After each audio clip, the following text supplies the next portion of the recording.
अच्छा, तो लेकिन हाँ अच्छा, उसमें बोलिए। हाँ मैंने ये किया था कि मैंने मतलब नॉर्मली मैं अपने माइंड में वो रख के मेरा जो जो फर्स्ट जो टारगेट ये था कि ये जो आपने टेस्ट दिया है उसको अच्छे तरीके से किया जाए। अगर गुड 5-10 मिनट ऊपर भी होता है तो उसको मैं इतना नहीं किया। लेकिन मैंने इसको ठीक है प्रॉपर टाइम के अंदर 3 एंड हाफ आवर्स का और इसको अच्छे से करने की कोशिश की है। मेरा मेरा जो फर्स्ट ये चलेगा। टारगेट था। ठीक है? ठीक है जो सेकंड वाला अब था आप हाँ बोलिए बोलिए गो जी, गो उस हैड। जो जी, जी, जो सेकंड वाला था उसमें ये था कि मेरा तो फर्स्ट वर्किंग डे था, तो उसको मैंने हाँ 3-4 पार्ट में लेकिन टाइम मैंने उसको यही रखा है मतलब एक अराउंड 3 एंड हाफ लेकिन उसमें अच्छा पार्ट में मैंने ठीक है किया था। जी, ऐसे वो पार्ट में किया था। ओके, अब आप को दो चीज करनी है। ओके। एक तो कल आप एक और पेपर लिखेंगे 3 घंटे का 3 आवर्स में लिखना है आपको। कल ठीक है आप परसों दे दें यानी नेक्स्ट थर्सडे को चलेगा दे दें, क्योंकि थर्सडे को थर्सडे को मैं चलेगा ऑफ लूँगा। चलेगा ओके। 3 आवर्स का आप पेपर लिखेंगे। हुँ, हुँ। ओके 15 मिनट जो मिलती है वो 15 मिनट सिर्फ रीडिंग के लिए होती है। तो ठीक आप हो इसे गया। भूल जाए है ना। ओके, ये सिर्फ और सिर्फ क्वेश्चन पढ़ने समझने के लिए होती है। एक बार ओके। के लिए आप इसको इग्नोर कर दो बोनस है ये एक तरीके से। पर श्योर, इसमें आपको लिखने टाइप करने नहीं मिलेगा। श्योर। आपको अपना पेपर 3 आवर्स में ही करना है पहली बात। ओके। ऑलराइट दूसरी चीज तो आप जो पेपर लिखोगे नेक्स्ट तो आपको 3 घंटे का टाइमर लगाकर लिखना है। एक तरीके से 45 मिनट्स में एक क्वेश्चन कंप्लीट हो जाना चाहिए। ऐसे okay he.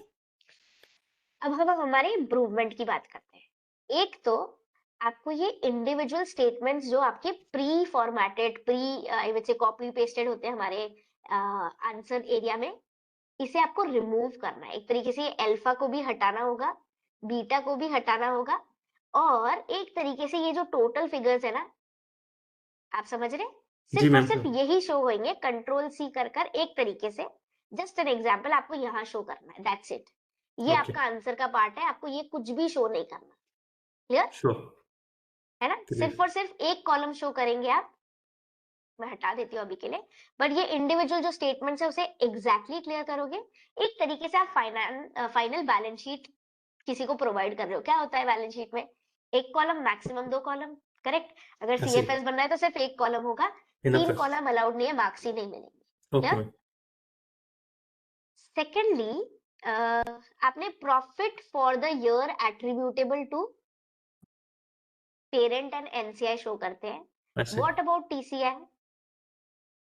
TCI attributable to parent and NCI करना भी जरूरी है फॉर्मेट का पार्ट है। ओके, क्लियर याद ओके, रखेंगे profit attributable to parent and NCI. Okay.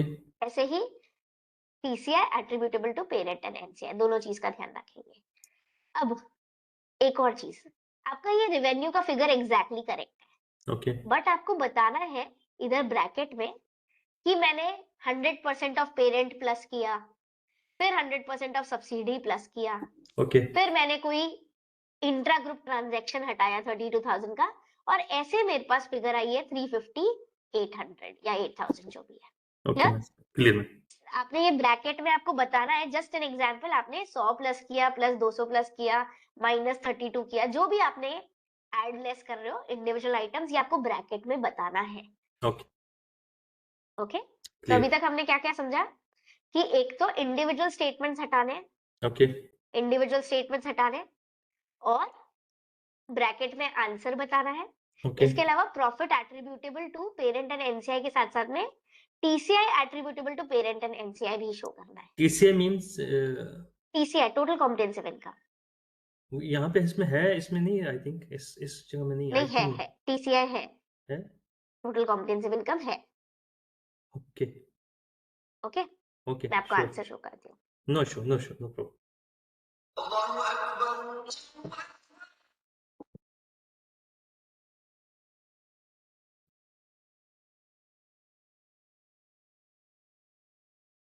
ठीक है इसके अलावा जो हमारे पास डिस्पोजल हुआ है ओके। उसका डिस्पोजल डिसकंटिन्यूड ऑपरेशन है as per IFRS 5।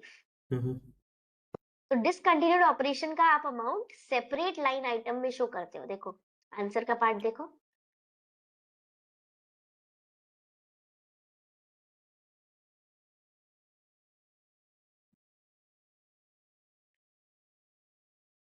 15th line देखो प्रॉफिट फ्रॉम डिसकंटिन्यूड ऑपरेशन आप अलग से शो करोगे। क्लियर है? नहीं, मुझे इसका थोड़ा-सा ये कन्फ्यूज़ है, एक तो हम डिस्पोज़ल करते हैं, जो ऑलरेडी डिस्पोज़ल हो गया उसका, तो ये वही फ़िगर नहीं है इसमें मैम? अब डिस्पोजल आप समझो, एक सेकंड। अगर हम डिस्पोजल कर रहे हैं, हुँ, हुँ। डिस्पोजल अगर डिसकंटिन्यूड ऑपरेशन है okay, as per IFRS 5, 5 okay. तो आपको सेपरेट लाइन आइटम की तरह शो करना है। डिस्पोज़ल से सेपरेट शो करना है, ऐसा ही है? मैं बताती हूँ आपको। अगर आप डिस्पोजल कर रहे हो, ओके, ठीक है, ऑफ सब्सिडरी, अगर ये एज पर आईएफआरएस 5 क्या है? Okay, discontinued operation.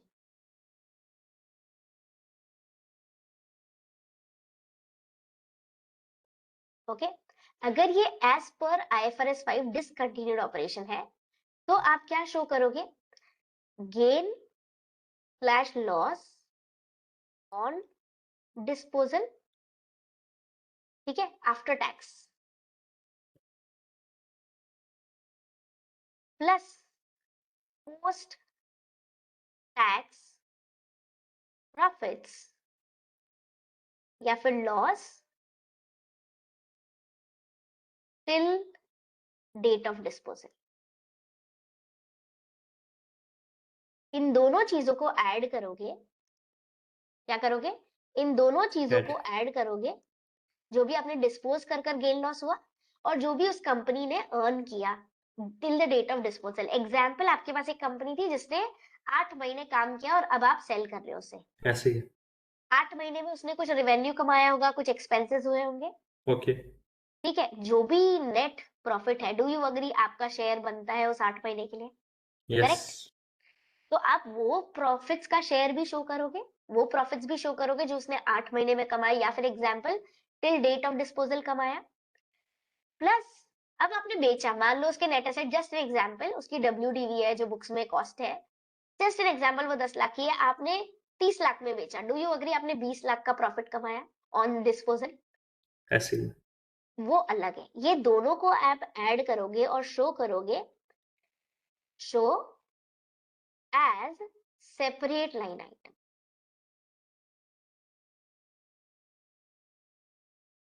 In consolidated statement of P and L and OCI. Alright, okay, आपको आंसर में क्या करना है, ये 15th लाइन पढ़ो, प्रॉफिट फ्रॉम डिसकंटिन्यूड ऑपरेशन 241,700 कैसे पता चला? वर्किंग नोट नंबर 12, आप वर्किंग नोट नंबर 12 पर जाएंगे तो आपको दिख जाएगा गेन कितना है, उस पर टैक्स कितना है, तो post tax gain on disposal plus post profits, post tax profits till date of disposal. अच्छा यही चीज़ मैंने आपसे आई थिंक मैं पूछना चाह रहा था, क्योंकि ये मतलब 2 टाइम हम इसको क्यों कर रहे हैं ये प्रॉफ़िट वाला? शायद मैंने दो आपसे एक टाइम दफ़ा कहाँ कर रहे हैं बताइए? मतलब ऐसा ना बताइए कि दो हम टाइम। ये जो अपना है ना अपना क्या कहते हैं इसका प्रॉफ़िट है, यहाँ पे भी हम शो करते हैं और जब हम करते हैं ना अपना डिस्पोज़ल उस वहाँ पे भी करते हैं। मैं ये क्वेश्चन आपसे पूछना चाहता था।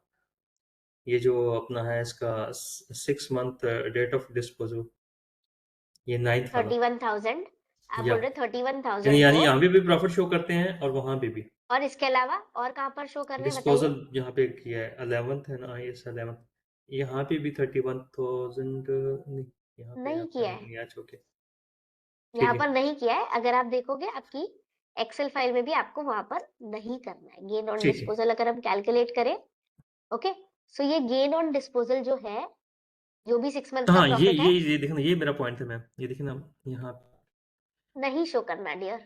ओके, अच्छा 31,000 को आपको सिर्फ और सिर्फ एक ही जगह पर शो करना है, which is separate line item as discontinued operation. जैसे ही आपका नॉर्मल प्रॉफिट खत्म हुआ, प्रॉफिट आफ्टर टैक्स, वैसे ही आप शो करोगे, okay, profit okay from discontinued operation, that's it.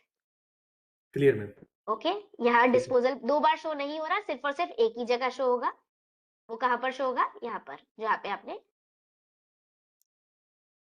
किए ठीक क्लियर है हो गया वर्किंग नोट नंबर 2? क्लियर है ठीक है। नेक्स्ट,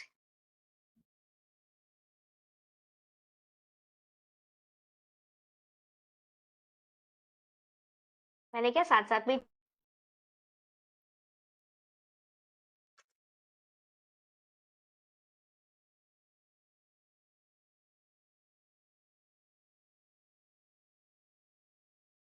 1000 है। ओके, किसी भी तरीके से ओके, हल्का सा एक टोटल या डिफरेंशिएट कर दे ताकि हमें पता चल जाए कि ये हमारी गुडविल है, ये गुडविल ऑन, अब यहाँ पर लिखो goodwill on sure, acquisition and goodwill on reporting date. देखो रिपोर्ट दोनों करें। गुडविल है, हाँ, कैसे पता चलेगा? हुँ। क्लियरली लिखो। Okay, okay, alright. Next, question number 2। ये क्वेश्चन आपका एकदम परफेक्ट है, अच्छा है, अच्छे से आपने शो भी किया है, एक्सप्लेनेशन भी करेक्ट है, आंसर भी करेक्ट है, कैलकुलेशन भी करेक्ट है। Okay, but do you agree इतना सब होने के बाद में हमें मार्क्स चाहिए, करेक्ट यस, है ना? अब मार्क्स के लिए आपको क्या करना है मैं आपको बताती हूँ। जो भी आप कर रहे हो इधर तक एक्सप्लेन परफेक्ट है। अब आपको एक ट्रिक करनी है, जो भी आपने ये टेबल में दिखाया इसे भी आपको कंटिन्यूअसली एक्सप्लेन करना है। मतलब एक तरीके से we will add example non refundable deposit, okay, example we will capitalise the same, we will take till the time it is we will multiply total revenue with the percentage of work completed which is 8 million। ये paragraph form में ही explain करना है exactly same चीज कि okay, customer को फिर इतना मिल गया, बचा हुआ इतना अमाउंट है, इतना हमारा रिसीवेबल अमाउंट है, एक्सेट्रा। श्योर, ऑलराइट, श्योर, इसके अलावा आपका इधर तक आंसर हुआ। इसके अलावा आप एक छोटा सा नोट लिखोगे यहाँ पे, refer spreadsheet working note number example 1। Okay, उस अटैच्ड स्प्रेडशीट में आप ये कैलकुलेशन एज अ बोनस दिखाओगे। क्लियर? क्लियर, आपको क्या करना है, 2 बार प्रेजेंट करना है। एक तो आपने जो भी कैलकुलेशन किया उसको आप लोग को स्प्रेडशीट में दिखाना है, ओके, ऑलराइट। और जो आपका ये आपने कैलकुलेशन किया है जो एग्जैक्टली करेक्ट है, 10 ऑन 10 है, उसके लिए आपको प्रॉपर एक्सप्लेनेशन करना है कि एज पर रेवेन्यू हमने ये इसलिए ऐड किया, ये इसलिए डिडक्ट किया, ऐड होने के बाद में इतना हो गया, पैराग्राफ फॉर्म में दिखाना है। क्लियर, ओके, ये जर्नल एंट्रीज भी एग्जैक्टली आपका परफेक्ट है आंसर। देखो मैंने अभी भी 14 आउट ऑफ 14 दिया है आपको, बहुत सुपर्ब आंसर है, बहुत सुपर्ब क्लैरिटी है। बट मार्क्स स्कोर करने के लिए ये सारे जर्नल एंट्रीज, ये वर्किंग्स आपको किस में दिखाने? स्प्रेडशीट में। आपके वर्ड प्रोसेसर में आपने जो भी ये डेबिट क्रेडिट किया है, क्यों किया है, कितना परसेंट है, ये सब कुछ आपको किस में शो करना है? एक्सप्लेनेटरी फॉर्म में वर्ड प्रोसेसर में। ठीक है, ओके मैम, अब मैं आपको आंसर की तरह कर बताती हूँ। देखो एक सेकेंड, आंसर नंबर 2 की तरफ चलते हैं। एग्जिबिट 1, ये रेलेवेंट कॉन्ट्रैक्ट समझाया, over the period, hmm, point of time, exactly exact same same चीजें समझा रहे। देखो अभी तक कोई भी कैलकुलेशन अलग से नहीं बताया, करेक्ट? क्लियर, कैलकुलेशन बताया भी है तो एक्सप्लेनेटरी वे में बताया। कितना बड़ा आंसर है देखो, अंडरस्टैंड, वर्ड के फॉर्म में। आपको ये वर्ड के फॉर्म में आंसर दिखाना है। फिर नीचे आप अटैच कर सकते हो refer spreadsheet working note number 1। फिर उस वर्किंग नोट में आप वो 3 छोटे छोटे वर्किंग नोट्स बना सकते हो जो आपने इधर आंसर में बनाए। Okay ma'am, clear? Clear, okay, explain करेंगे ऐसे। ऐसे, ठीक है, next share portfolio. New subsidiary है, आपको आईएफआरएस 3 मेंशन करना चाहिए था, बिजनेस हाँ, इसमें कॉम्बिनेशन। बिज़नेस कम्युनिकेशन ये मेरे थोड़ा-सा माइंड से निकल रहा था, इसका, हाँ कोई बात नहीं। हाँ, फिर आपने फेयर वैल्यू अच्छे से समझाया, एग्जैक्टली सेम, आपका आंसर हुँ, भी परफेक्ट है।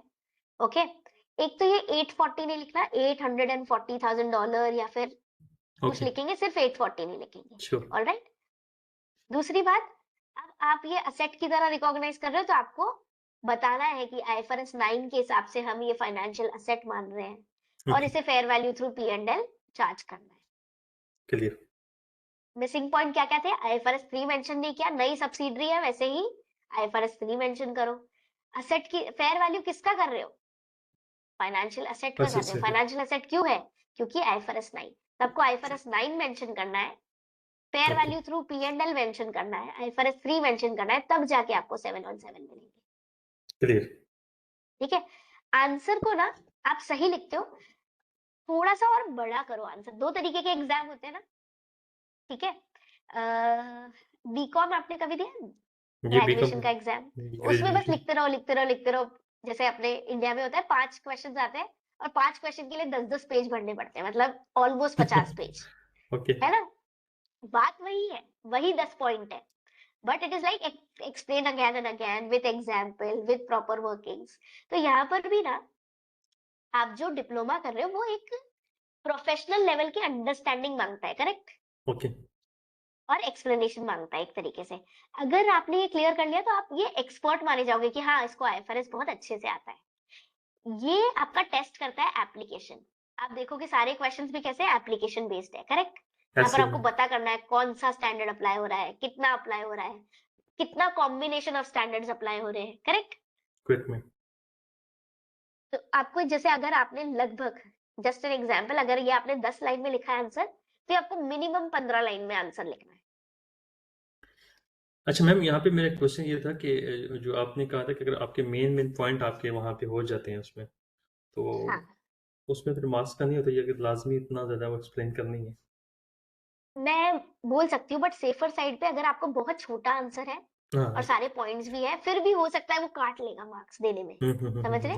ऐसा ही और है। आपका एक्सप्लेनेशन सही है। अभी आपके पॉइंटर्स मिसिंग है, मैंने तो उसके मार्क्स काटे हैं क्योंकि पॉइंटर्स जो मिसिंग है, पॉइंट 3 मिसिंग है। पॉइंट मिसिंग है।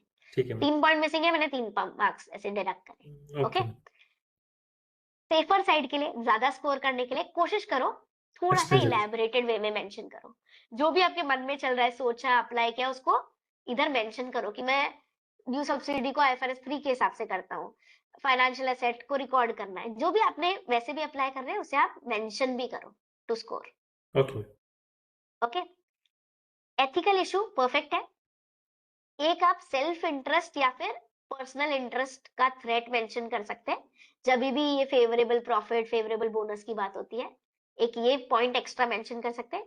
इसके अलावा ये 1 2 3 4 पॉइंट मेंशन ना करें तो भी चलेगा, चल मतलब सही है। विदाउट पॉइंटर में नहीं मेंशन करेंगे तो भी चलेगा। बाकी सब परफेक्ट है।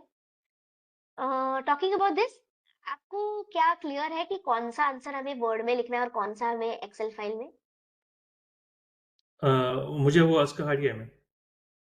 आइडिया है ना? हाँ, तो जैसे ये इसमें सारे आंसर, हाँ, मैं इसमें अपनी वो एक शीट बनाने के ना इसमें किया पूरा। हाँ, ठीक है। आपको वर्ड में लिखना होगा, पर आपको पता है ना ये एक्सप्लेनेटरी आंसर सारे वर्ड में जाएंगे। वर्ड्स में जाए, वर्ड में सिर्फ ही, और वर्ड। सिर्फ हाँ, सिर्फ कैलकुलेशन वाला पार्ट को लिए आप लिखोगे refer attachment number this and this. Okay. Okay? जैसे यहाँ पर भी 1-2 क्वेश्चन लिखा हुआ है। जैसे देखो, आंसर के बाद में लिख दिया कि रेफर स्प्रेडशीट वर्किंग। फिर स्प्रेडशीट में आपकी वर्किंग है, working note number 1, working note number 2। अच्छा मैं वो क्वेश्चन पूरे उसी में करता हूँ, उसमें स्प्रेडशीट में कर रहा हूँ ये जो अपना है। अ, ओनली नहीं, जो फोर्थ क्वेश्चन है वो मैं वर्ड में करूँ, बाकी तो मैं इसी में एक्सप्लेन कर रहा हूँ, तो चलेगा या नहीं? नहीं चलेगा। आपको अच्छा। है ना ये सारा एक्सप्लेनेशन वाला वर्ड में लिखना है। सिर्फ और सिर्फ जो कैलकुलेशन के लिए आप टेबल्स बनाते हो, जैसे आपने ओके। कैलकुलेशन के लिए मान लो लीज के लिए आपने पेमेंट हाँ बनाया, हाँ। टेबल बनाया, हाँ आपने कुछ भी, जो भी आपने पेमेंट्स के लिए या कैलकुलेशन के लिए आपने टेबल बनाई है, हाँ। ओके। वो आपको वर्ड शीट में लिखनी है। बाकी सब कुछ आपको वर्ड प्रोसेसर में लिखना है। तो वो कैसे इसको अटैचमेंट का वो खुद से देखेगा? सब मेरे तो माइंड में तो ये चीज़। नहीं, मैं बताती हूँ आपको। हम्म। अ, वो जैसे मैं आपको इधर बता देती हूँ। ओके। आपका ये ब्लैंक स्पेस है, आपको ये टाइप करना है। तो यहाँ ओके। पर आपने मान लो 3 आंसर करने हैं आपको। तो ओके। आपने लिखा अटैचमेंट नंबर 1, हम्म। ओके, और इसका आंसर लिखा इधर, टाइप किया आंसर। ठीक है? कैलकुलेशन है तो आपने लिखा रेफर स्प्रेडशीट, है ना? ओके स्प्रेडशीट, अंदर। वर्किंग नोट नंबर, जो भी आपने वर्किंग नोट लिखा, working note hmm. 1 for calculation. ठीक है? फिर आपने अपना अटैचमेंट 2 का कैलकुलेशन चालू, मतलब आंसर ही चालू कर दिया। Okay ma'am. ओके? अटैचमेंट 1 कर लो, आंसर A1 कर लो, और आप स्प्रेडशीट ओपन करोगे और वहां पर अपनी टैबुलर दिखाओगे कि working note number 1, attachment number 1, और उसका आंसर ये है। ओके। या ऐसे ही आप इधर करोगे, और आपको कुछ रेफरेंस के लिए देना है तो आप यहाँ पर रेफर कर दोगे। ओके। ओके? आपने डीब्रीफ वीडियो देखा?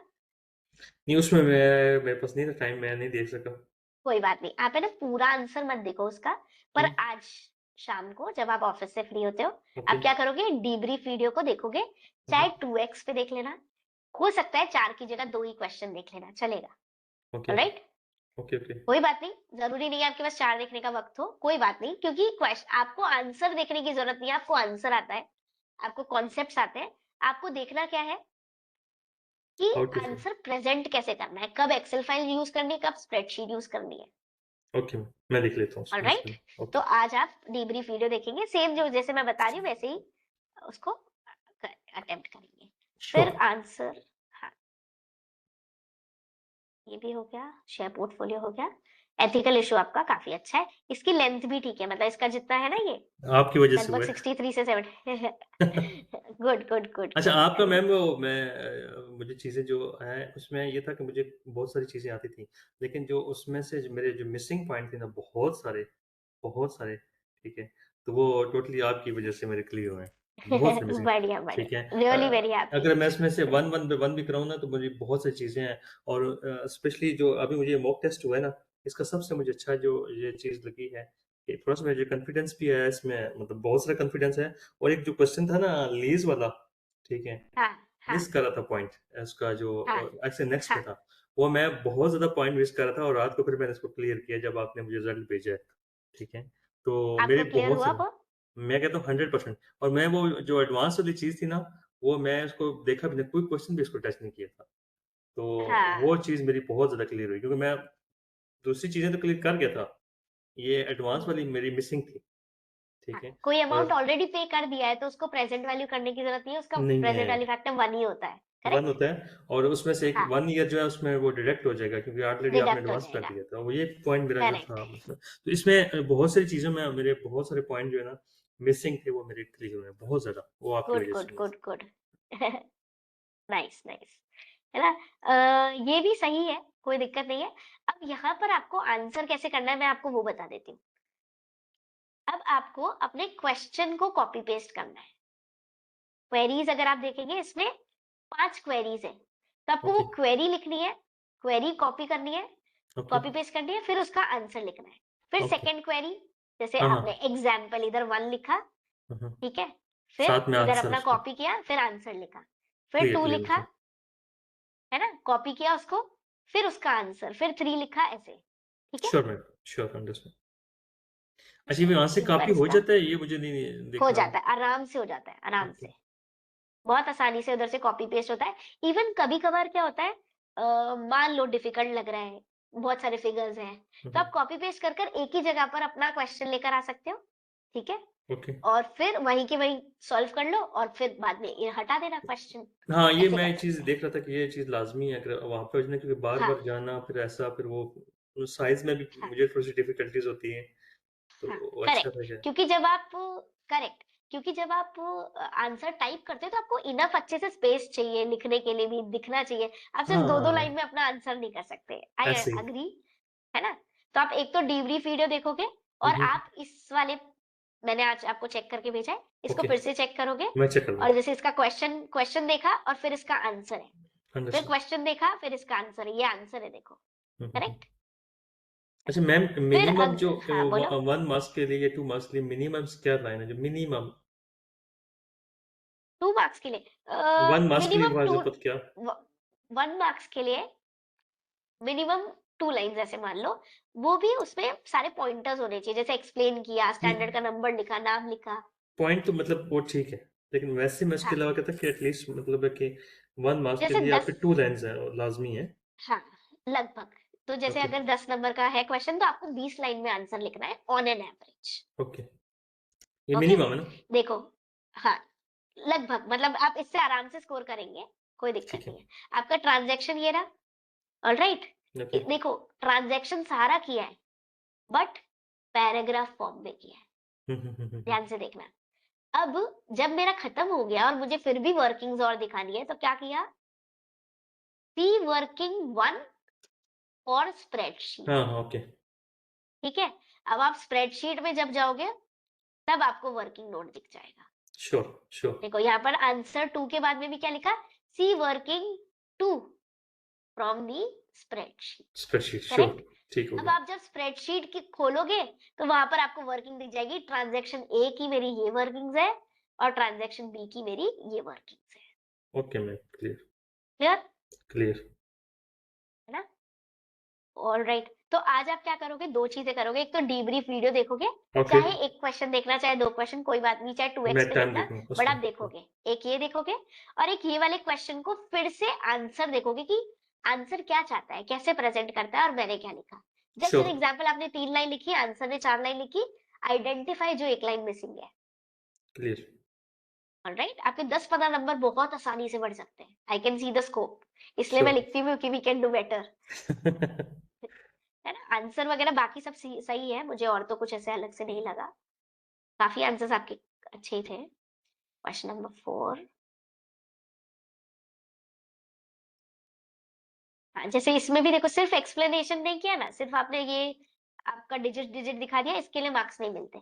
ठीक है। ये सिर्फ वर्किंग में दिखा रहा है, ये ध्यान ओके, रखेंगे। ओके। ओके, क्वेश्चन नंबर 4 भी ठीक है आई गेस। और हाँ, ये वाला क्वेश्चन 11 नंबर के लिए और आपका आंसर कितना है? अच्छा, ये सिर्फ मुझ आपने बता दिया जॉइंट ऑपरेशन क्या होता है, जॉइंट वेंचर क्या होता असल है, में मेरा खत्म। थोड़ा-सा वो माइंड से निकली थी चीज़ें इसकी। मैं इसको ज़्यादा टाइम नहीं दे सका, मुझे आइडिया है इसका, इस क्वेश्चन का मुझे आइडिया है। ठीक है, हाँ, तो इसको एक तो इस पे वर्क करना है कि ओके, इसमें आपने एक्सप्लेन किया, अच्छा है, ओके। स्टैंडर्ड बताया, अच्छा है। अब क्वेश्चन से कनेक्ट करो कि क्वेश्चन क्या क्वेश्चन से बोलना कनेक्ट चाहता है, करना अच्छा। और फिर अपना कंक्लूजन देना है कि हमारे हिसाब से ये है हुँ, हुँ। और इसको ऐसे अकाउंटिंग असल करनी में है, इसमें करेक्ट। टाइम टाइम बहुत लग रहा था उसमें, तो मैं इसको इतना ज़्यादा नहीं कर सका, ये मुझे अब थोड़ा-सा आपको आइडिया। टाइम पर भी ध्यान देना ओके, है। अब we are very close, 3 days left, correct. Okay, yes, yes. तो अभी आपको टाइम पर भी ध्यान देना है, हमें 3 घंटे में करना है, 45 मिनट्स का टाइमर लेना है, हो जाएगा। Sure ma'am, sure. Okay, next आपका दूसरा वाला पेपर। इसमें अगेन मेरे को मन तो कर रहा था मैं कोई मार्क्स नहीं दूं, क्योंकि आपने ये दोनों लाइंस नहीं अच्छा, अटेंड मैंने की, मिस नहीं की है, अच्छा। अच्छा, अच्छा। है ना? ओके, तो ओके। नहीं करना, पर फिर मेरे से रहा नहीं गया तो मैंने मार्क्स दिए हैं आपको। पर आप ये ध्यान रखेंगे कि आप इंडिविजुअल स्टेटमेंट्स नहीं शो करेंगे, नहीं शो दिस करेंगे, इज ठीक है। रॉन्ग। ओके, मतलब ये 3 शो करा आपको 0 मिलेगा 25 में ओके से। मैम। ओके, दूसरी बात, आपको ब्रैकेट में बताना है कि आपने क्या क्या प्लस किया और क्या क्या माइनस किया, जिसके हिसाब वजह से आपके पास 392 आया। Okay ma'am. इंडिविजुअल रोज नहीं दिखाने, ब्रैकेट में अमाउंट दिखाना है। ऑलराइट, इसके अलावा एनसीआई कभी भी पहले नहीं लिखना, हमेशा अदर कंपोनेंट के बाद लिखना है। बाद लिखना ठीक हो गया, पहले ठीक है। रिटेन्ड अर्निंग्स आएगा, अदर कंपोनेंट आएगा, फिर एनसीआई लिख सकते हो आप। एनसीआई कभी भी पहले नहीं लिखा जाएगा। Sure ma'am. ऑलराइट, और इसके अलावा और क्या है, चेक कर लेते हैं। आपका एनसीआई ऑन एक्विजिशन गलत है, आप ओके चेक मैम। करना है इसे। ठीक है मैम, इसको चेक करता हूँ। है ना, चेक करना है इसे, बाकी तो ठीक है। इसका नंबरिंग लिखने की जरूरत नहीं है, बाकी अच्छा ही है, आंसर श्योर, आपका परफेक्ट आ रहा ठीक है। है। ये कोशिश करना, जो इंपॉर्टेंट वर्ड्स है ना, जैसे objectivity, professional competent, hmm, hmm. Competent and due care, integrity, इनकी स्पेलिंग गलत ना हो, जैसे इंटीग्रिटी की स्पेलिंग, क्योंकि हुँ। मार्क्स देते देते अगर वो रुक जाए तो क्या हाँ, फायदा, ये यहाँ पे इस बन गया, ठीक है। है ना? पीएनएल में जहां पर भी चार्ज करेंगे आपको बताना है कौन से हेड में चार्ज करेंगे, ऑपरेटिंग में कि इन्वेस्टिंग में, करेक्ट। Okay ma'am. और ये आप आंसर देख लेना, ये अपना गलती आपको समझ आएगी एडवांस लीज का, हाँ, ये तो मैंने वो ये आपने उसमें देख लिया, मिस एडवांस की थी, ये बस वही देख मेरी लिया, मिस्टेक ठीक थी। है। ओके, इसमें आपको कुछ अलग से पूछना है? नहीं, मेरे में इसमें से जो पॉइंट मुझे समझ आई तो कर दे, बाकी आपने तो बहुत अच्छे से एक्सप्लेन कर दिया मुझे कि कहाँ-कहाँ मैं उसमें इम्प्रूवमेंट कर सकता हूँ। ठीक है ना? जैसे आपने कहाँ पे लिखना है, पीएनएल में चार्ज किया मार्क्स नहीं मिलेंगे, पीएनएल में श्योर। कहाँ पर चार्ज करना है, अच्छा, इन्वेस्टिंग में चार्ज करना है इन्वेस्टिंग, ना? ठीक है। फाइनेंसिंग में चार्ज करना है, आपको बताना होगा ये। ओके, बिजनेस कॉम्बिनेशन, सर आ गया श्योर। ये। इसके अलावा न्यू सब्सिडरी है, लिस्टेड नहीं है, तो हाँ, क्या कर ये सकती है, इसमें एसएमई बाद में मेरे रिपोर्टिंग। माइंड में एसएमई वाला और 19 वाला था इसमें, करेक्ट लेस करेक्ट, वाला, है ना? ये तो बाद वो में था। मेंशन ही नहीं किया है और एक्सप्लेनेशन भी इनफ नहीं है। नहीं है, 8 ठीक नंबर है। के लिए 16 लाइन तो लिखनी है। ये एटलीस्ट, बस, ऐसा कोई रूल नहीं है, एसीसीए ने नहीं दिया है, पर हुँ, ये अंदाजन है कि 8 नंबर कैसे कोई 8 लाइन में दे दे, एटलीस्ट वैसे, ओके, है ना? अच्छा, सॉर्ट ऑफ, मतलब एक एक्सप्लेनेशन प्रॉपर होना चाहिए। इसके ठीक है। अलावा हाँ, ये क्वेश्चन में बोल रहा था कि अगर IAS 28 के हिसाब से हम क्या करते हैं, कॉस्ट लेते हैं, कॉस्ट ऑफ एसोसिएट प्लस करते ओके, हैं शेयर ऑफ पोस्ट प्रॉफिट्स, ऐसे आ जाता है आपके पास क्लोजिंग अमाउंट। इसका फेयर क्लियर। वैल्यू से कुछ लेना देना नहीं है। हो सकता है फेयर वैल्यू इक्वल हो शेयर ऑफ पोस्ट प्रॉफिट्स के, हो भी सकता है अलग हो, बट फेयर वैल्यू से अफेक्ट नहीं होता आपका एसोसिएट अकाउंटिंग, करेक्ट ओके, है ना। We add share of change in net asset during post period, we add share of post profit associate के लिए। हम फेयर वैल्यू और share of post profit different भी हो सकते हैं, तो यहाँ पर बोल रहे हैं हम फेयर वैल्यू वाला ऐड कर दे के अमाउंट, जरूरी नहीं है, इनकरेक्ट है, ओके, ऑलराइट। क्लियर। और फिर आपको बताना है 4 आउट ऑफ 10 डायरेक्टर्स है, तो ये भी बताना है कि सिग्निफिकेंट इन्फ्लुएंस है, श्योर, करेक्ट है ना। Clear. Management changes explain more to score more inventory I ऐसे, ठीक है। आपका ओके, स्टैंडर्ड नंबर एप्लीकेशन सही जा रहा है, आपका इसको थोड़ा सा और चाहिए आइडेंटिफिकेशन था, ऑफ, इसमें मुझे थी हाँ चीजें। ठीक है। तो अब आप क्या करोगे, आप डीब्रीफ वीडियो देखोगे एक हो और गया। आप ओके, इसका आंसर देखोगे, क्लियर है। स्पेशली मॉक नंबर वन का, है ना, जिसमें पी ओके, एंड एल है। ऐसे ही है, ऐसे ही, हाँ, जो P main and L main वाला है उसमें उसका, पॉइंट में। हाँ उसका आंसर देखोगे प्रॉपर, कि एक्चुअली में एक्सप्लेन करते वक्त कितना एक्सप्लेन करते हैं 8 नंबर के लिए, एग्जैक्ट लाइन टू लाइन। अभी एक और श्योर। स्टूडेंट ने सबमिट किया हम्म। और उनके आंसर का मैं आपको दिखाऊंगी, ठीक है, अच्छा। Reference okay. Almost line to line है, मतलब मैच करने के लिए ऐसा लग रहा है जैसे लर्न करके लिखा हो। तो मैं समझ अच्छा। सकती हूँ लर्न करना मतलब आसान नहीं है, पॉसिबल नहीं हम्म, है, बट उसको जितना रेप्लिकेट करोगे, जितना क्लोज आंसर लिखोगे, उतने ही मार्क्स। एग्जामिनर को भी जैसे जैसे पॉइंट मिल रहा है, इतना हम्म। दिमाग ही नहीं लगाता, अरे आईफर 6 दिख गया मार्क्स, आईफर ये हाँ, दिख गया 6, मतलब समझ रहे ना, इतना एक्सप्लेन ओके। करने में अगर आपके वर्ड्स दिख गए, फिजिबिलिटी, ये आपको फटाफट मार्क्स मिलेंगे। अच्छा मैम, इसमें मैंने जो जो दोनों किए ना, मैं इसको 110% मैंने अपना खुद से मतलब इसमें किया, इसमें मैंने कुछ भी वो देखने का या रेफरेंस का कुछ भी नहीं किया। 100% खुद हाँ, से किया। Good good good. कुछ मुझे एंड में ठीक है देखने का मतलब है कि होता है कि यार थोड़ा सा होता, क्योंकि मेरी चीजें कोई लेकिन मैंने पूरा 100% जो है ना खुद से किया इसको। परफेक्ट है, हाँ, परफेक्ट। देखो क्योंकि हमें एग्जाम में भी कोई रेफरेंस नहीं मिलेगा, नहीं मिलेगा, तो सही है, सही मॉक टेस्ट देते वक्त जितनी अच्छी रिहर्सल करोगे उतना ही अच्छा परफॉर्मेंट होगा, है। बहुत करेक्ट सी मिस्टेक देखे सामने आ जाती है ना, सही है। करेक्ट। और हम्म। हमारा ना ऐसे आदत बन जाती है यार सेकंड ओपिनियन लेने की, सही जब है। प्रैक्टिस करते हैं ना कि अरे रेफर कर लेते हैं, अच्छा ठीक है यही जा रहे हैं ना, फिर हम हाँ, आंसर कंप्लीट करते हैं। एग्जाम में वो सेकंड ओपिनियन थोड़ी मिलता है, हाँ, सही है, सही है। नहीं मिलता ना। तो बहुत सही तरीका है जब मॉक दे रहे हो, 100% ऑनेस्टी से दो और प्रॉपर टाइमर से दो, ताकि पता भी चले कि अरे यार मैं 3 क्वेश्चन ही कर पा रहा हूँ। पिछले ऐसे। अटेम्प्ट में एक स्टूडेंट था, हम्म। अ, वो कंप्लीट ही नहीं कर पा रहा था, वो सिर्फ और सिर्फ 2 क्वेश्चन लिखता था पूरे 3 घंटे में, हम्म। ठीक है। हाँ, और नाइजीरिया से था। अच्छा, तो अच्छा। एग्जाम की हमारी बात हुई, ऐसे ही आपकी तरह जी बात मैम। हुई, तो मैंने बोला आपको 100% पेपर अटेम्प्ट करना है, अच्छा। कैसे भी करो आप, आपको करना है। आप सिर्फ 50 में से 50 स्कोर नहीं कर सकते ना, नहीं हो सकता, आप कभी भी नहीं हो 100 का सकता। करोगे तो आप स्कोर कर पाओगे। ऐसे ही। लिटरली वो क्लियर किया, और वो लास्ट में भी बोला कि मैम आपकी वजह से क्लियर हो, क्योंकि कैसे? है ना वो मतलब मार्क्स वाली चीज है, सिर्फ आप 50 का अटेम्प्ट कर रहे हो, कैसे होगा। असल वैसे ही में आपको भी 3 घंटे का टाइमर नॉर्मली में। मैम मैंने जो देखा है, मैंने जो जो आपसे पहले भी मतलब है कि जो भी हुआ, तो मैंने चीज़ें ये देखी हैं, फील की हैं कि जो लोग ये बता रहे हैं ना कि 6 मंथ में आप ऐसा करेंगे, जाएंगे, ऐसा खुद से पेपर आएगा तो आपसे करके, ऐसा कभी भी नहीं होता।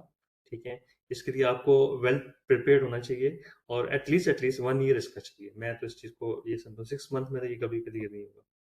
ठीक है। अच्छा, मतलब ये नॉर्मल ना स्टूडेंट की, उस पर है कि आपने, हाँ आपने नॉर्मल स्टूडेंट की मैं प्रैक्टिस बात कैसे करूँ, करी। आप सीए हैं, दैट इज डिफरेंट थिंग, उसमें मैं उसकी बात नहीं करता।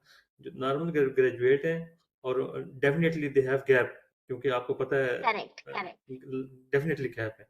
तो उसमें जाके ये जर्नल जो मैं मेरी पर्सपेक्शन है कि वो नहीं इसमें हो सकता, मतलब इतना ज़्यादा। तो उसमें ये है कि अपना एटलीस्ट आपकी प्रैक्टिस आपकी बहुत अच्छी से होनी चाहिए, इस बहुत होनी सॉफ्टवेयर पे चाहिए भी। ठीक है। प्रैक्टिस भी, करेक्ट हाँ, करेक्ट क्योंकि करेक्ट। सॉफ्टवेयर में काम करना वो आपको पता है कुछ भी नहीं है, सिंपल सा है। और Excel that is different thing है, वो उसमें आप उसको नहीं कर सकते, उसको कंपेयर कि वो ऐसे ही कर देंगे, तो इसलिए प्रैक्टिस की दूसरी बहुत ज़्यादा बात, चाहिए। करेक्ट करेक्ट, एक्सेल थोड़ा इजी लगता है, हम रोजाना में भी काम करते हैं, हाँ जी, पूरी बिल्कुल स्क्रीन ऐसे ही। मिल रही है देखो देखने के लिए, तो हम्म। फर्क है। सीबीई पोर्टल और उस पर काम करने में फ़र्क तो है। फ़र्क है बहुत ज़्यादा। और उसमें फिर ये है ना कि आपकी स्पीड बहुत अच्छी से होनी चाहिए इसकी, मतलब है कि तब जाके आप बनते हैं। मैंने इस पे बहुत काम किया है। मैं स्टार्टिंग में मेरा बहुत मतलब जब मैं आप वो फर्स्ट में था ना, फर्स्ट टाइम, हाँ, हाँ। तो मैं शॉक हो गया एग्ज़ाम में जाके, ठीक है? कि मेरे अच्छा, साथ तो अच्छा। कैसे हुआ, मुझे तो कुछ भी नहीं बताया गया। तो क्योंकि सबसे पहले ये बताया कि आप जाएँगे, ऐसे बैठेंगे, 3 घंटे का पेपर आराम से हो जाएगा, पासिंग मार्क्स ऐसे-ऐसे। मैं भी जाके बैठ गया। बिना सोचे समझे, ठीक है। तो मैं तो पहले शॉक्ड हो गया, ठीक है। और आप बिलीव नहीं करेंगे कि मेरा जो वो फर्स्ट था ना उसका क्वेश्चन, एक क्वेश्चन को मैं पकड़ के बैठ गया और 1 एंड हाफ आवर मैंने वहाँ पे स्पेंड कर दिया बस, बिना देखे। अच्छा, अच्छा। तो वो हाँ, ये वही टाइम टाइम तो बहुत टाइम ज़्यादा नहीं है, रहता ना फिर, क्योंकि प्रैक्टिस नहीं थी ना, प्रैक्टिस आपकी बहुत ज़्यादा प्रैक्टिस नहीं चाहिए। थी। Correct, correct. अभी आप क्या करेंगे, 3 घंटे का टाइमर लगा नेक्स्ट जभी भी आप एग्ज़ाम देंगे, हाँ, ओके? थर्सडे को मुझे आप 3 घंटे का मॉर्निंग में टाइमर भेज दिए, लगा के। थर्सडे को मॉर्निंग हाँ, में। थर्सडे को मॉर्निंग में, ठीक यस, है ना? और 3 घंटे का टाइमर लगाकर कोशिश करेंगे उससे 1 मिनट भी एक्सीड नहीं करना, नहीं छोड़ दो। कहूँगा। ठीक है, ताकि ठीक है, आपको ठीक स्ट्रिक्टली पता रहे कि अरे यार इतना कंप्लीट हो रहा है, I need to I would say speed up. और है। नहीं स्पीड पता चलेगा कि ठीक है कंप्लीट हो रहा है या नहीं, पता तो चले श्योर। क्या स्टेटस है, alright? Okay, okay, okay, I will try my चलेगा। बेस्ट। मैंने आपको अ, दोनों मेल पर ऑलरेडी भेज दिया ना? हाँ जी, वो मुझे मिले, मैंने देखे हैं। ठीक है, ठीक और है। अपना बाकी लोगों के मैम क्या पोज़ीशन सेम, अपना 5th दिसंबर को ही एग्ज़ाम है या पहले? हाँ, 5th को ही है, 5th को ही, ज्यादातर सबका? 5th को ही है एग्जाम्स। हुँ, हुँ। अच्छा, एग्जाम अच्छा। ज्यादातर 5th को ही है। कई लोग स्ट्रगल कर रहे हैं और कई लोगों को बहुत ज्यादा अच्छी प्रिपरेशन हो रखी है। मतलब सबकी अपना अच्छी जा रही है? ये अपना अच्छी जा मुझे तो एक ही अच्छी जा नाम रही वो है। महादेव का आई थिंक है यार, हाँ, 1-2 नाम मुझे मेरे में। वो क्वेश्चन आंसर्स अभी प्रैक्टिस कर रहे हैं। ओके। अभी उनको हाँ, अभी उन्होंने टेस्ट वेस्ट नहीं दिया। मुझे तो देखो रियल तभी पता चलता है जब कोई टेस्ट देता है, हाँ, डेफ़िनिटली, करेक्ट? डेफ़िनिटली, और जब तक वो अपने से ही प्रैक्टिस करते रहेंगे, मतलब मैंने तो बोल दिया किसी को हेल्प चाहिए तो पूछ लो। डेफ़िनिटली वो ऐसे ही बहुत है। कम जने ही आ रहे हैं हेल्प हाँ, हाँ, लेने के लिए, हाँ। अच्छा, अच्छा, बाकी अच्छा। शायद बहुत डबल होशियार है। अच्छा, मुझे एक सच क्वेश्चन में इसमें आता, ये जो हाँ, अपना IS-21 है, इसमें हाँ। उसने एक क्वेश्चन में वो एवरेज जो बता रहा है, उसके एवरेज का क्या उसमें उसको कहाँ पे लेना है? मुझे ये बताएँ अगर क्वेश्चन में आ जाए तो एवरेज ये। मतलब वो कहाँ पे? एवरेज उसकी ले रहा है, क्या कहते हैं उसकी जो एक्सचेंज रेट है। अगर पी एंड एल का आइटम होता है तो एवरेज लेते हैं, एवरेज रेट लेते हैं, पी एंड एल का अगर आइटम होता है तो। P-N-P-N-L means? P and L item मतलब कोई इनकम है, कोई एक्सपेंस है। अभी हम हमेशा किसकी बात करते हैं? हमने हमारे पास इन्वेंट्री आ गई, हमने ट्रेड पेबल दे दिया, हमने ट्रेड रिसीवेबल आ गया हमारे पास, अच्छा। करेक्ट? फॉरेन करेंसी में हम हाँ, बैलेंस शीट आइटम की बात करते हैं, करेक्ट? इन्वेंट्री आ गया या फिर कोई प्रॉपर्टी प्लांट एंड इक्विपमेंट आ गया, ट्रेड रिसीवेबल है या ट्रेड पेबल है, करेक्ट? ऐसे ही है। ये तो उसमें चारों नहीं आइटम चलेगा? किसके हैं? बैलेंस शीट के। हाँ, अच्छा, तो वहां पर तो आप देखोगे कि ये क्या बोलते हैं, मॉनेटरी आइटम है, नॉन मॉनेटरी है, क्लोजिंग ऐसे ही रेट पे है। है, फेयर वैल्यू पे है, करेक्ट? ओके, ओके, हम ओके, बात ओके। करते हैं पी एंड एल। मान लो आपने कोई, जस्ट एन एग्जांपल, आपने कोई पेमेंट करा, मान लेते हैं दैट इज़ सैलरी अपना भेजी। जो क्रेडिट, अच्छा, हाँ, नहीं नहीं, ट्रेड रिसीवेबल, ट्रेड पेबल नहीं, ये तो फिर से नहीं है ये बैलेंस तो, शीट आइटम है, फिर अच्छा, ठीक है, okay. Correct? P and L item मतलब आपने कोई खर्चा किया, मान जस्ट एन एग्जांपल, आपने कोई कुरियर एक्सपेंस हुआ आपका, कोई आपका ट्रांसपोर्टेशन एक्सपेंस हुआ हुँ, फॉरेन हुँ। करेंसी में। अब ओके, ये एक्सपेंस फॉरेन करेंसी में पी एंड एल में चार्ज होगा, okay, correct? Functional okay, okay, currency okay. में। अब समझ गया, इसे आप किससे कन्वर्ट करोगे? समझ गया। इसको ऑलराइट, एवरेज किससे में कन्वर्ट करोगे? नहीं, तो जिस दिन हुआ उस दिन तो स्पॉट रेट से कर देते हैं कन्वर्ट। अच्छा, बट इनिशियली वहाँ बाद में उसमें जब, होगा। हाँ, बाद में जब बैलेंस शीट बनती है, जब फाइनल अकाउंट्स बनते हैं, हुँ, तब हुँ, हुँ। अगर फिर से ट्रांसलेट करना पड़ता है तो आप क्या, कौन सी रेट से करते हो? एवरेज रेट से करते हो। तो इतना इतना मतलब है कि कंपल्सरी नहीं है ये एवरेज आई थिंक। नहीं नहीं नहीं, कंपलसरी है, नहीं आइटम मीन्स, पर डिपेंड करता है। हाँ, हाँ, हाँ। क्योंकि नॉर्मली हमारे आइटम्स तो वही है, नॉन मिलिट्री और बैलेंस शीट के आइटम है नॉर्मली। हमारे पास आते नहीं है, क्वेश्चन के पॉइंट ऑफ व्यू से हाँ, हाँ। रेयरली पॉसिबल है। हाँ, हाँ, बट ओके। जैसे मैंने, बैंक ऑफ बड़ौदा है, उसके फॉरेन ऑपरेशन 51 फॉरेन ब्रांचेस को कंसोलिडेट किया। तो ओके, मतलब ओके, ओके। 51 कंट्रीज और सिटीज के ऑपरेशंस है, करेक्ट? हाँ, हाँ, ओके, ओके, ओके। अब उनका वहाँ पे सबकी अपनी अपनी करेंसी है और अपना अपना खुद का, आई वुड से, रेशियोज है, खुद की बैलेंस शीट है, खुद का पी एंड एल है। हुँ, बट हुँ। हमें क्या प्रोवाइड करना था? कंसोलिडेशन। ओके, ओके, एक तो बैंक में फिगर्स वैसे ही ज्यादा होते हैं नॉर्मल बहुत कंपनी ज़्यादा से, है ना? क्योंकि उसके पास काम ही फाइनेंस का है। वैसे ऊपर ही से 51 ऑपरेशंस, फॉरेन ऑपरेशंस और ऑपरेशंस। तो वो कंट्रीज ऑफ 51 ऑपरेशंस को करेक्ट कन्वर्ट किया। अब कन्वर्ट कैसे करें, पी&एल आइटम भी है, बैलेंस शीट भी है। तो ओके। बैलेंस शीट के आइटम्स को हमने तब क्लोजिंग अकाउंट पर किया था, क्लोजिंग रेट पर। तो हर कंट्री के क्लोजिंग रेट देखा उस दिन का, करेक्ट। और फिर पी&एल आइटम्स को किस रेट से करें, क्योंकि पी&एल में आपको क्या दिख रहा है, मान लो सैलरी। अब सैलरी तो पूरे 12 महीने में पे करी है, ऐसे ही आपको है। पी&एल में क्या दिख रहा है, रेंट एक्सपेंस। तो उसके लिए क्या करते हैं, एवरेज। एवरेज रेट पिक करते हैं कन्वर्ट करने के लिए। और जब तक क्लियर। कन्वर्ट नहीं करोगे सबको एक करेंसी में, तब तक कंसोलिडेशन कैसे करें। ऐसे में। क्लियर। तो हाँ, तो पी&एल आइटम के लिए एवरेज रेट यूज होता है। ओके। ओके, मैं ठीक है, अंडरस्टैंड अंडरस्टैंड। अच्छा, एक नेक्स्ट दूसरा बात। क्वेश्चन था इसमें, IS-33 का अर्निंग पर शेयर, ठीक है। ठीक है। उसमें 2010 का क्वेश्चन था, उसमें ये था कि फर्स्ट जो था वो तो है उसका बेसिक ईपीएस जो है वो हो जाती। जो डाइल्यूटेड ईपीएस है इसमें उसने जो अर्निंग है उसमें ऐड अपना ये लायबिलिटी इंटरेस्ट, तो ये इसको डिडक्ट नहीं करना चाहिए, तो उसमें ऐड क्यों किए?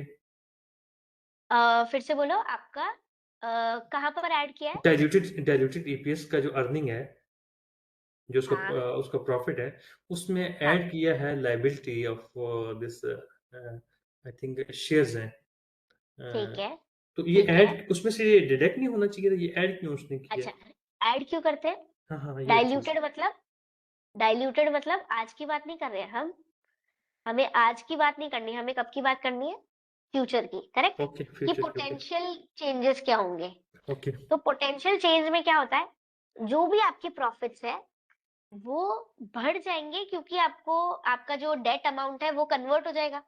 तो आपको ऐसे डिबेंचर्स इंटरेस्ट नहीं पे करना है, तो आपके पास क्या होगी, सेविंग होगी, है ना। सेविंग हो जाएगी, क्या हो जाएगी, saving. Saving in interest, saving एक इन पॉइंट थोड़ा सा इंटरेस्ट। क्लियर नहीं है मेरा।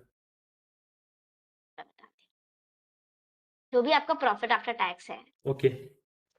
ऑलराइट। अच्छा, एक बार के लिए मानो आपके पास 1 लाख का लोन है और आप 10% का इंटरेस्ट भरते हो उस पर। ऐसे ही। तो डू यू अग्री, हर साल आपको 10,000 रुपए पे करने पड़ते हैं, श्योर। करेक्ट। मैं बोल रही हूँ, आप क्या कर रहे हो, आप कोई इन्वेस्टर के पास जा रहे हो और आप बोल रहे हो, ये 1 लाख जो लोन लिया है मैंने आपसे, इसके बदले में कैश नहीं दे रहा आपको, मैं क्या दूंगा, 1 लाख इक्विटी शेयर्स। ओके। ठीक है, अब क्या होता है, इक्विटी शेयर्स को तो प्रॉफिट मिलेगा, कोई इंटरेस्ट नहीं भरना पड़ेगा, करेक्ट। ऐसे ही। अब आपने ये 1 लाख के लोन को, जो आपने प्रॉमिस किया है कि मैं इसको इक्विटी शेयर्स में कन्वर्ट कर दूंगा, डू कर यू दूंगा। Agree number of equity shares बढ़ जाएंगे, ऐसे ही। है ना। जो नंबर ऑफ एग्जिस्टिंग शेयर्स थे, वो बढ़ जाएंगे। एग्जिस्टिंग शेयर्स बढ़ जाएंगे, करेक्ट। ऐसे ही। ही plus number of potential ordinary shares, correct. ऐसे ही। इसमें तो कोई डाउट नहीं है। क्लियर क्लियर है। जब ये शेयर्स बढ़ जाएंगे, जब आप ये शेयर्स में कन्वर्ट कर दोगे, डू यू अग्री, आपको 1 लाख के लोन पर कोई इंटरेस्ट नहीं देना पड़ेगा उसके बाद यस। में। कुछ नहीं था। तो सेविंग ऑफ इंटरेस्ट हो जाएगी, okay, good good, correct. Understand. आपका जो 10,000 का एक्सपेंस जाता था, हाँ। अब वो नहीं जाएगा, तो आपका प्रॉफिट बढ़ जाएगा, करेक्ट। अब अगर एक्सपेंस कम हो रहा है, 10,000 रुपया आगे से नहीं पे करने, सेविंग इन इंटरेस्ट हो रही है, तो आपके प्रॉफिट्स बढ़ जाएंगे। इधर तक कोई डाउट। क्लियर। अब मेरे को बताओ कि अगर आपका कोई एक्सपेंस आपको नहीं पे करना आपसे, डू यू अग्री आपके प्रॉफिट्स बढ़ गए, बढ़ जाएंगे। अच्छा अच्छा अच्छा। डू यू अग्री आपका टैक्स बढ़ जाएगा। ऐसे ही। तो आपका टैक्स बढ़ जाएगा, तो आपको सेविंग हो रही है बट टैक्स ज्यादा लग रहा है, तो आप बोलोगे net of tax, net of tax. Clear. Right. तो आपको क्लियर। जो बढ़ रहा है अमाउंट, जो आपको सेव हो रहा है, वो नेट ऑफ टैक्स हो रहा है, divided by number of existing shares plus potential ordinary shares. ऐसे आपके पास आएगा डाइल्यूटेड ईपीएस। क्लियर में। Okay, okay. क्लियर क्लियर, अभी क्लियर हो गया वो। पोटेंशियल की बात करते हैं, और पोटेंशियल शेयर्स की वजह से जो सेविंग होगी उसकी बात करते हैं, net of tax. Sure sure. आपको कोई भी चीज समझ नहीं आए ना कभी भी, ऐसे ही ठीक है। है, तो एक चीज, एक ट्रिक ट्राई करना जी जो प्लीज। मुझे सही लगती हाँ है। हाँ। सोचना आपका पैसा है, ओके। ठीक है, अपने आप समझ आने लग जाएगा, समझ जाएगा कि क्या करना है। ठीक है, ऐसे ही है, ओके। ऐसे ही है। एक दिन आपको और कन्वर्जन समझ नहीं आ रहा था, मैंने जैसे ही बोला, हाँ, वो तो समझ याद आ गया है? आपका वैसा। तो ये अच्छा, चीज़ हमेशा वर्क करती है। हाँ, कोई बोलो, बोलो। कन्वर्जन में मैंने आपको शायद नहीं बता सका। मैंने उसके ऊपर काम किया है मैम, और मैं पूरा समझ गया हूँ अभी इसका, है ना? बहुत अच्छे हाँ, से। कौन-सी मैं गुड, पूरे कौन-सी क्वेश्चन करेंसी को करना है, हाँ, कन्वर्ट वो पिक करो, फिर उससे दूसरी पे नहीं, कन्वर्ट कर नॉर्मल दो। मैम मुझे समझ मतलब है, मतलब आती है, लेकिन जो क्वेश्चन का था ना वो थोड़ा-सा डिफरेंट होता है। तो मैंने स्टार्टिंग से लेके ना एंड तक जितने भी क्वेश्चन थे ना मेरे पास, ठीक है, हाँ। मैंने सबको उखाड़ दिया और मैंने देखा, फिर वो मेरा क्लियर हो गया। फिर मैंने उसको पूरा काम किया। काम तो मैं बढ़िया मैं है, बढ़िया। पूरी कोशिश करता हूँ कि उस पे जो है ना लग जाऊँ, और जितना भी मैक्सिमम जो है मेरा वो कैपेबिलिटी है उस पे करूँ। तो कुछ हो जाता है, कुछ चीज़ फिर भी रह जाती हैं, आपको पता ही है। नहीं, नहीं, नहीं, बढ़िया है, ठीक बढ़िया है। है। हार्ड वर्क तो बेस्ट है। हार्ड वर्क हाँ, अच्छे-अच्छे को पीछे छोड़ देता हाँ, है ना? ट्राई तो करते हैं मैम, देखें। Very good. अच्छा है, अच्छा है, बहुत अच्छा है। बस अब आप आंसर राइटिंग पैटर्न को मतलब एक तरीके से ना, हुँ, आप हुँ। 1 घंटे सिर्फ आंसर शीट के साथ बैठो कि आंसर लिखा क्या है, लिखा क्या है, लिखा क्या है, समझो। ठीक है मैम। वो समझ जाओगे आप एक बार के लिए, आपका आंसर और इम्प्रूव हो जाएगा। Clear ma'am, clear, clear ma'am, चलेगा, चलेगा। All clear. The best, okay ma'am, है ना? Thank you. आप श्योर, मैं आपको क्वेश्चन भेजूँगी, ठीक है? थर्स आप लिखना फिर से, थर्सडे और को मुझे फिर भेज हम, दीजिएगा। हाँ, थर्सडे को फिर हम, आप सबमिट कर दोगे, फिर हम डिस्कस करेंगे। Okay, okay ma'am. और कुछ एग्ज़ाम की कोई अपडेट शीट आई तो मुझे बता दीजिएगा मैम। कौन सी शीट आएगी? एग्ज़ाम की अपडेट्स मैम। हाँ, हाँ, हाँ, ज़रूर, ज़रूर, ज़रूर, ज़रूर। Okay ma'am, okay. Okay, thank you, okay, okay. Thank you, bye thank bye, take thank care. You, thank you.